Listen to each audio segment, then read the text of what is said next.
کا سب سے تلخ اور خوشگوار لمحہ کون سا تھا؟ یہ میرا خوشگوار واقعہ تھا جب میں نے بیٹی کو گود میں اٹھا کے اس کو پیار کیا. اس سے اچھا واقعہ، اس سے اچھا لمحہ کوئی اور نہیں آ سکتا. ماشاءاللہ. اور تکلیف دہ لمحہ آج میں اپنے دیکھنے والوں کو بتاؤں. جب بیٹی کی شادی ہوئی، جب میں رخصت کر رہا تھا، وہ میرے کندھے سے لگ کے جب رو رہی تھی، جب وہ میرے کندھے سے ہٹی ہے تو اس وقت لگا کہ زمین پیروں تلے سے سرکی. پھر کیا ہوا، میری بیٹی ماں بننے والی تھی تو اس نے کہا ابو آپ آئیں گے ہاسپٹل میں، میرے ساتھ جائیں گے، آپ نے میری بیٹی کو پہلے گود میں اٹھانا ہے، اس کو پیار کرنا ہے، اور آپ نے اس کو میرے بازو پہ رکھنا. میں اور میری بیوی ہم اسلام آباد چلے گئے. لیبر روم کے باہر میں کھڑا ہوا تھا تو اس نے کہا مبارک ہو، نواسی ہوئی ہے.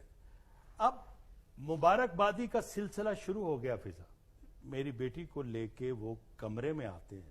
اس کمرے میں نہ بلڈ پریشر چیک کرنے والا کوئی آلہ ہے، نہ ہارٹ بیٹ چیک کرنے والا کوئی آلہ ہے، کچھ بھی نہیں تھا. میں نے اس ڈاکٹر سے کہا دیکھیں یہ کیا ہو، کہنے لگے کہ پلیز آپ باہر جائیں، آپ کا کام نہیں ہے. باہر چلا گیا.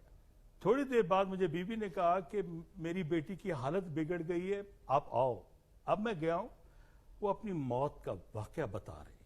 وہ بتا رہی ہے کہ میری ٹانگوں سے جان نکل چکی ہے، اب میرے ہاتھ اور بازو ختم ہو رہے ہیں، میری آنکھیں ختم ہو رہی ہیں، مجھے دکھائی دینا بند ہو رہا ہے، میں مر رہی ہوں، میں ختم ہو رہی ہوں، مجھے کوئی بچا سکتا ہے؟ اب بتائیں ایک باپ کیا کر سکتا ہے؟ میں آواز دیتا رہا فاطمہ فاطمہ. تو ایمرجنسی میں لے گیا. ایمرجنسی بہت دور تھی.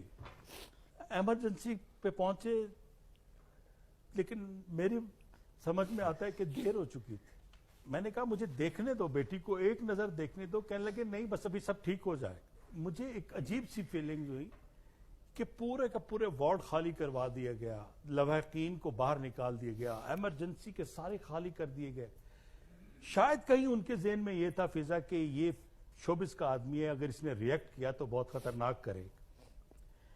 میں بس اسی سوچ میں بیٹھا ہوا تھا. میرا بڑا بھائی، کیونکہ میری بیٹی میرے بڑے بھائی کے ہاں بیائی ہوئی ہے، بھتیجے کے ساتھ شادی کی تھی، تو ہم بڑا بھائی اور میں ہم دونوں بیٹھے ہوئے ہیں اور وہ کہہ رہے ہیں کہ جی آپ اندر آئیں، آپ کو بتاتے ہیں. بیٹھے ہیں 5-7 ڈاکٹر بیٹھے، میں بیٹھا ہوں.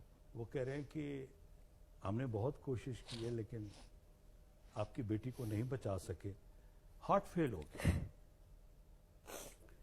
اب مجھے سمجھ نہیں آ رہی کہ میں اب اس بیٹی کو کیسے دیکھوں گا، میں اس کی ماں کو کیسے بتاؤں، میں سب کو کیسے بتاؤں، کس کس کو میں فون کروں، جہاں جہاں مٹھائی تقسیم ہو رہی.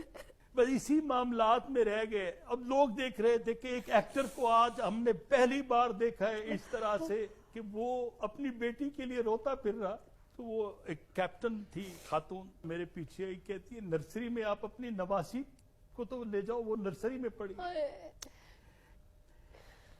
بس میں نواسی کو لے کے چل رہا تھا. خبریں چل رہی تھی پورے نیٹ ورک پہ، ہر جگہ میرے نام سے خبر بھی چلی تو یہی کہ ان کی بیٹی انتقال کر.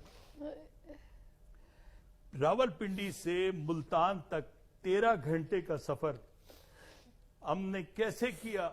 میں گاڑی چلا رہا ہوں اور پیچھے میت ہے، ایمبولینس ہے. میں نے کیسے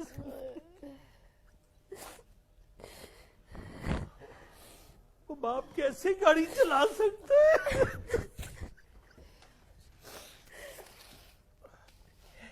میں یہ دیکھنے والوں کو بتانا چاہتا ہوں، سب کو اولاد پیاری ہوتی ہے. خدارا جہاں بھی کسی بھی ہاسپٹل میں جائیں ضرور دیکھیں یہاں علاج ٹھیک ہو سکتا ہے، پھر اپنی اولاد کو لے کے جائیں، ورنہ نہ لے کے جائیں. اب رخصت کرنا ہے، مجھے ایک پیار کرنا ہے. میں نے اس کے ماتھے پہ پیار کیا، بس میں وہ نہیں بھول سکتا. میری زندگی میں بس وہی